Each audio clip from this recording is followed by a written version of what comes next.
ओम शांति। मुरली है 20 अप्रैल 2023। बाप दादा के मधुर महावाक्य। मीठे बच्चे, बाप तुम्हें यह पढ़ाई जो पढ़ा रहे हैं यही उनकी कृपा है। तुम तकदीर जगा कर आए हो भविष्य नई दुनिया में देवी देवता बनने। बाप तुम्हें यह पढ़ाई जो पढ़ा रहे हैं यही उनकी कृपा है। तुम तकदीर जगा कर आए हो भविष्य नई दुनिया में देवी देवता बनने। प्रश्न है, बच्चों ने बाप के सम्मुख कौन सी प्रतिज्ञा की है? बाबा ने उत्तर दिया, तुमने प्रतिज्ञा की है बाबा, आप आए हो भारत को स्वर्ग बनाने।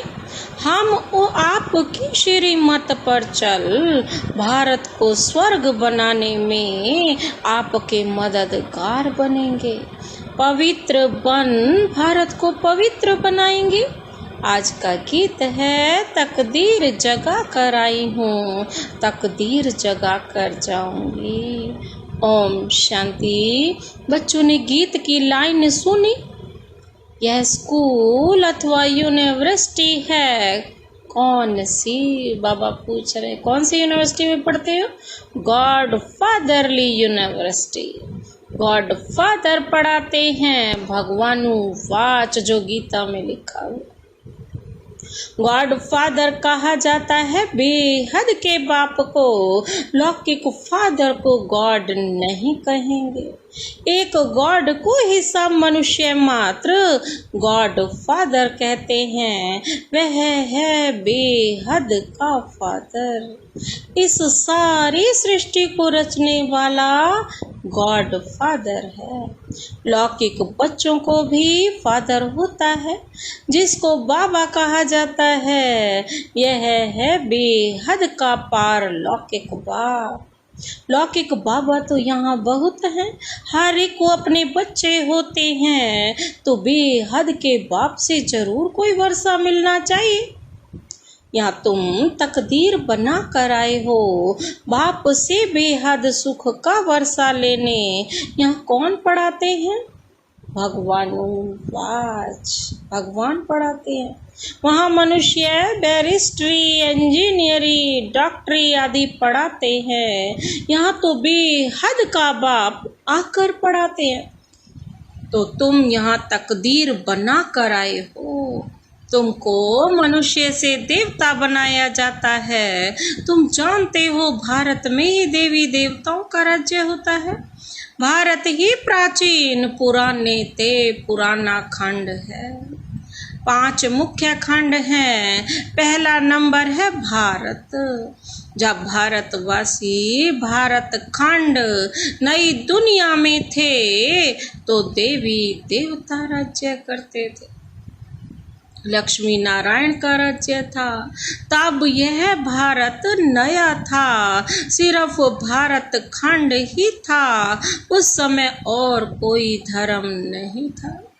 देवी देवताएं पवित्र थे यथा राजा रानी। लक्ष्मी नारायण पवित्र थे। भारत बहुत धनवान था, हीरे तुल्य था। अब तो भारत बहुत कंगाल है, कौड़ी तुल्य है। स्वर्ग में लड़ाई झगड़ा कुछ भी नहीं था। वाइसलेस भारत था। इस समय जबकि कलयुग है तो भारत अपवित्र है। कितना दुख है। अब इस भारत को फिर से स्वर्ग कौन बनाते हैं? बाप समझाते हैं, तुम तकदीर जगा कर आए हो मनुष्य से देवता बनने। जो बेहद का बाप ही बनाते हैं। मनुष्य कोई सदगति नहीं दे सकते। पतित मनुष्य किसको पावन बना नहीं सकते। स्वर्ग में कभी ऐसे नहीं कहेंगे कि पवित्र पतित पावन आओ, क्योंकि वहाँ सब पवित्र थे। सतयुग में तो कोई भी अपवित्र नहीं है। भारत सदा सुखी था। फिर से भारत को ही सदा सुखी बनाना बाप का ही काम है। बाप कहते हैं भारत शिवालय था, परमपिता परमात्मा को शिव कहा जाता है। उसकी जयंती भारत में मनाते हैं। शिव परमात्मा जो सबका बाप है, वही आकर सबको दुख से छुड़ाते हैं। उस बाप को सब भूले हुए हैं। शांति दाता सुख दाता वह एक ही बाप है। भारत स्वर्ग था, पवित्र थे तो शांति भी थी तो सुख भी था। प्योरिटी पीस प्रॉस्पेरिटी थी। सन्यासी भी भारत को मदद देने लिए सन्यास करते हैं। भारत का उत्थान करने के लिए क्या करना पड़ता है? सन्यास और पवित्रता की, जिससे पवित्रता की ताकत मिले। सभी विकारी मनुष्य जाकर उनको माथा टेकते हैं, उन सन्यासियों के आगे, उन पवित्र आत्माओं के आगे, पवित्र देवताओं के आगे। सन्यासी पवित्रता की मदद से भारत को थामते हैं। भारत जैसा सुखी पवित्र खंड कोई होता नहीं। ऊंचे ते ऊंचा भारत खंड ही गाया जाता है। फिर से भारत को नया बाप ही बनाते हैं। कोई भी मनुष्य को भगवान नहीं कहा जा सकता है, ना इसमें ईश्वर है, परंतु सब में 5 शैतान हैं। इन 5 विकारों को मिलाकर रावण कहा जाता है। इस समय रावण का राज्य है। सभी विकारी पतित हैं। सतयुग में पवित्र गृहस्थ धर्म था, संपूर्ण निर्विकारी थे।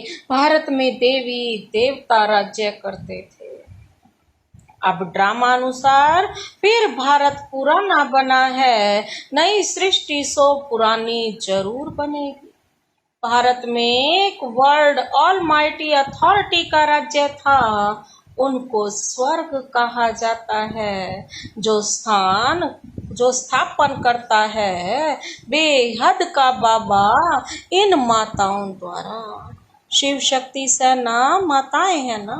जगत अम्बा भी गाई हुई है। मनुष्य नहीं जानते कि ऊंचे ते ऊंच कौन है। सबसे ऊंच ते ऊंच है परम पिता परमात्मा, फिर है ब्रह्मा विष्णु शंकर। परम पिता परमात्मा का क्या पार्ट है? वह आकर भारत को पतित से पावन बनाते हैं। ब्रह्मा द्वारा पावन दुनिया की स्थापना करते हैं। तुम ब्रह्मा कुमार कुमारियां राखी बांधते हो कि हम भारत को पवित्र बनाएंगे। हे बाबा, हम आपकी श्रीमत पर चल पवित्र बन भारत को पवित्र बनाए, फिर राज्य करेंगे। बाप आकर ब्रह्मा द्वारा स्थापना कराते हैं। ब्रह्मा प्रजापिता सबका बाप है। जगत अम्बा है सबकी माता। भारतवासी गाते हैं तुम मात पिता हम बालक तेरे, तुमरी कृपा सुख घनेरे। बाप स्वयं आकर पढ़ाते हैं, यही कृपा करते हैं जिससे हम भविष्य में बहुत सुख देखेंगे। यहाँ तो बहुत दुख है, इसलिए इनको नरक कहा जाता है। Deity world so devil world बनती है। डीटी वर्ल्ड में दूसरा कोई खंड नहीं होता है। बेहद का बाप ही आकर बच्चों को बेहद वर्ल्ड की हिस्ट्री ज्योग्राफी समझाते हैं, जो और कोई समझा न सके। तुम बच्चे बेहद के बाप से प्रतिज्ञा करते हो, हे बाबा आप आए हो भारत को स्वर्ग बनाने। हम श्रीमत पर चल भारत को स्वर्ग अथवा श्रेष्ठ बनाए, फिर उन पर राज्य करेंगे। इसको राजयोग की शिक्षा कहा जाता है और सन्यासियों का है हठ योग। घर बार छोड़ देते हैं, तुमको छोड़ना नहीं है, इस पुरानी दुनिया को भूलना है।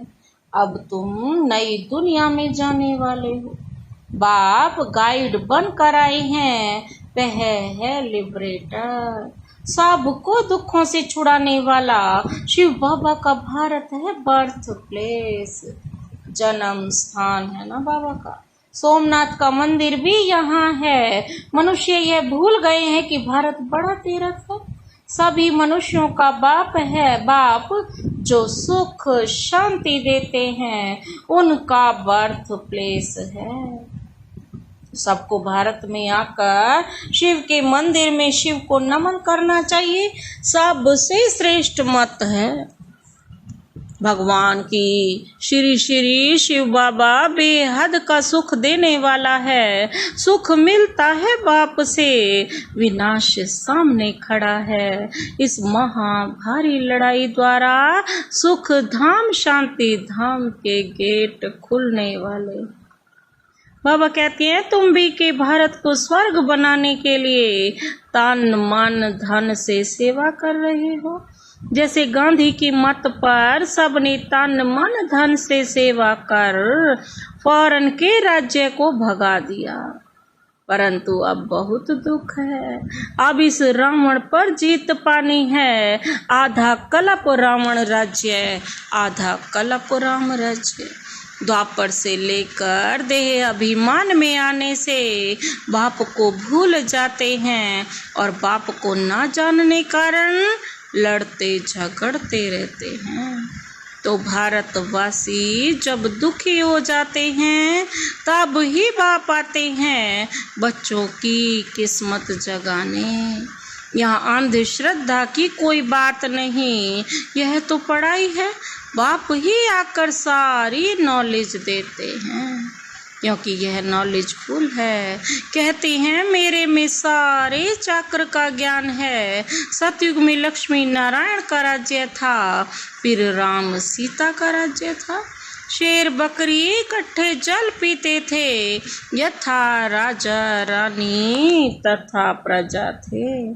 धर्म का उपकार था, अब तो घर घर में दुख है। बाप आकर सभी को सुखी बनाते हैं।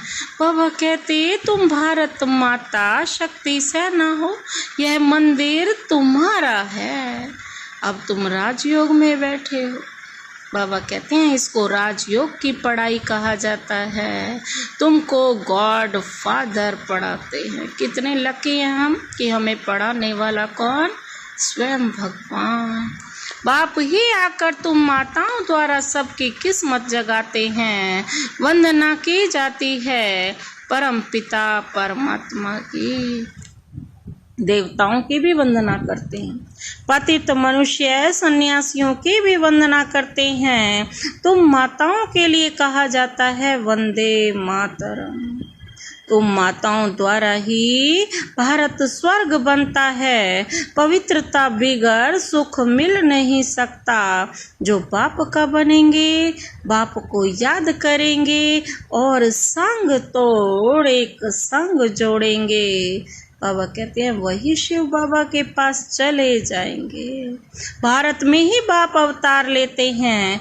तुम कितने दुखी थे, कितने बच्चे आए हैं यहाँ सुख पाने के लिए। तुम सबकी रूहानी सोशल सर्विस करते हो। तुम हो गुप्त सेना जो रावण पर जीत पाकर स्वर्ग के मालिक बनते हो। निराकार बाप निराकार आत्माओं से बात करते हैं। आत्मा ऑर्गन्स द्वारा सुनती है। आत्मा में 84 जन्मों के संस्कार हैं। पहले वाले 84 जन्म लेते हैं और पिछाड़ी वाले कम। भारत सिरताज था, भारत ही कंगाल बना है, फिर सिरताज बन रहा है। यह वही लड़ाई है जो 5000 वर्ष पहले लगी थी, जिससे भारत स्वर्ग बना था। तुम्हारी है राजयोग की पढ़ाई, सन्यासियों का है हठ योग। तुम बच्चों को पुरानी दुनिया को भूल एक बाप को याद करना है। योग अग्नि से ही तुम्हारे पाप कट जाएंगे और कोई पावन बनने का उपाय नहीं है।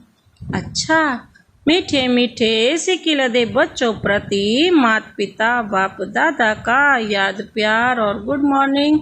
रूहानी बाप की रूहानी बच्चों को नमस्ते। हम रूहानी बच्चों की रूहानी बाप दादा को नमस्ते नमस्ते गुड मॉर्निंग। रात्रि क्लास है 28/6/1968। बाप दादा कहते हैं यहाँ सभी बैठे हैं, समझते हैं कि हम आत्माएं हैं। बाप बैठा है। आत्म अभिमानी हो बैठना इसको कहा जाता है। सभी ऐसे नहीं बैठे हैं कि हम आत्मा हैं, बाबा के सामने बैठे हैं। अब बाबा ने याद दिलाया है तो स्मृति आएगी, अटेंशन देंगे। ऐसे बहुत हैं जिनकी बुद्धि बाहर भागती है। यहाँ बैठे भी जैसे कि कान बंद हैं, बुद्धि बाहर में कहाँ न कहाँ दौड़ती रहती है। बच्चे जो बाप की याद में बैठे हैं वे कमाई कर रहे हैं। बहुतों की बुद्धि योग बाहर में रहता है। वह जैसे कि यात्रा में ही नहीं है, जैसे बैठे ही नहीं है यहाँ। बाबा कहते हैं जो यहाँ पर नहीं है तो इसका मतलब टाइम वेस्ट होता है। बाप को देखने से ही बाबा याद आ पड़ेगा। नंबर वार पुरुषार्थ अनुसार तो है ही। कोई कोई को पक्की आदत पड़ जाती है, हम आत्मा हैं, शरीर नहीं है। बाप नॉलेजफुल है तो बच्चों को भी नॉलेज आ जाती है। अभी वापस जाना है, चक्र पूरा होता है, अभी पुरुषार्थ करना है। बहुत गई थोड़ी रही। इम्तिहान के दिनों में भी बहुत पुरुषार्थ करने लग पड़ेंगे। समझेंगे नहीं तो ना पास हो जाएंगे, पद भी बहुत कम हो जाएगा। बच्चों का पुरुषार्थ तो चलता ही रहता है। देह अभिमान के कारण विकर्म होंगे तो उसका 100 गुना दंड हो जाएगा। क्योंकि हमारी निंदा कराते हैं। ऐसा कर्म नहीं करना चाहिए जो बाप का नाम बदनाम हो। इसलिए कहते हैं सतगुरु का निंदक ठोर ना पावे। ठोर माना बादशाही।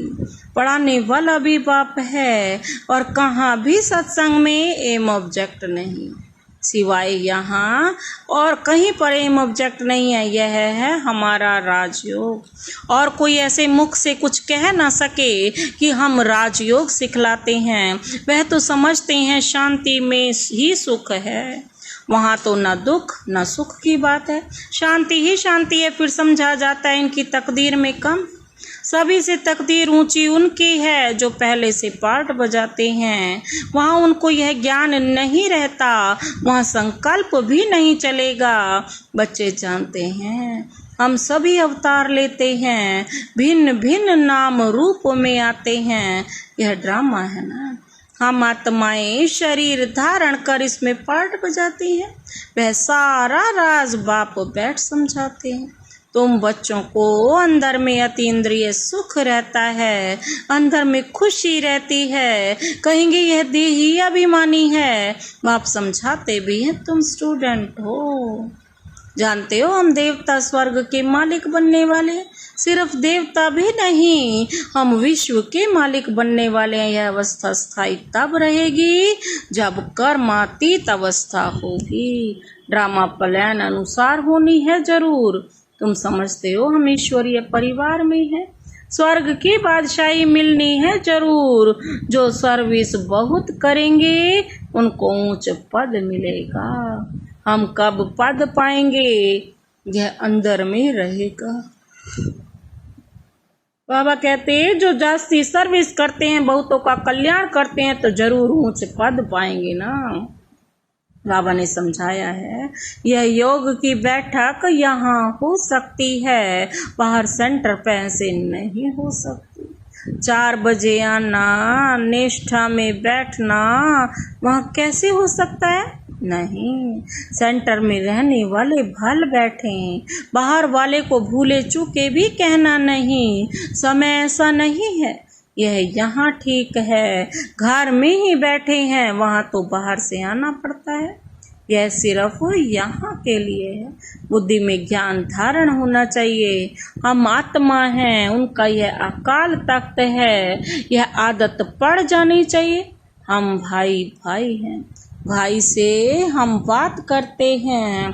बाबा कहते हैं अपने को आत्मा समझ, बाप को याद करो तो विकर्म विनाश हो जाएं। अच्छा, मीठे मीठे रूहानी बच्चों को रूहानी बाप व दादा का याद प्यार, गुड नाइट और नमस्ते। हम रूहानी बच्चों की रूहानी बाप दादा को गुड नाइट और नमस्ते। धारणा के लिए मुख्य सार है, पहला पॉइंट है अपने तन मन धन से रूहानी सोशल सर्विस करनी। रावण पर जीत पाकर भारत को स्वर्ग बनाना है। दूसरा पॉइंट है अपार सुख पाने के लिए पवित्रता की प्रतिज्ञा कर और सब संग तोड़ एक बाप की याद में रहना है। आज का वरदान है स्वयं को बेहद की स्टेज पर समझ, सदा श्रेष्ठ पार्ट बजाने वाले हीरो पार्ट धारी भव। स्वयं को बेहद की स्टेज पर समझ, सदा श्रेष्ठ पार्ट बजाने वाले हीरो पार्ट धारी भव। स्पष्टीकरण है, आप सब विश्व के शोकेस में रहने वाले शो पीस हो। बेहद की अनेक आत्माओं के बीच बड़े ते बड़ी स्टेज पर हो। इसी स्मृति से हर संकल्प बोल और कर्म करो कि विश्व की आत्माएं हमें देख रही हैं। इससे हर पार्ट श्रेष्ठ होगा और हीरो पार्टधारी बन जाएंगे। सभी आप निमित्त आत्माओं से प्राप्ति की भावना रखते हैं तो सदा दाता के बच्चे देते रहो और सर्व की आशाएं पूर्ण करते रहो। आज का स्लोगन है, सत्यता की शक्ति पास हो तो खुशी और शक्ति प्राप्त होती रहेगी। सत्यता की शक्ति पास हो तो खुशी और शक्ति प्राप्त होती रहेगी। अच्छा, ओम शांति।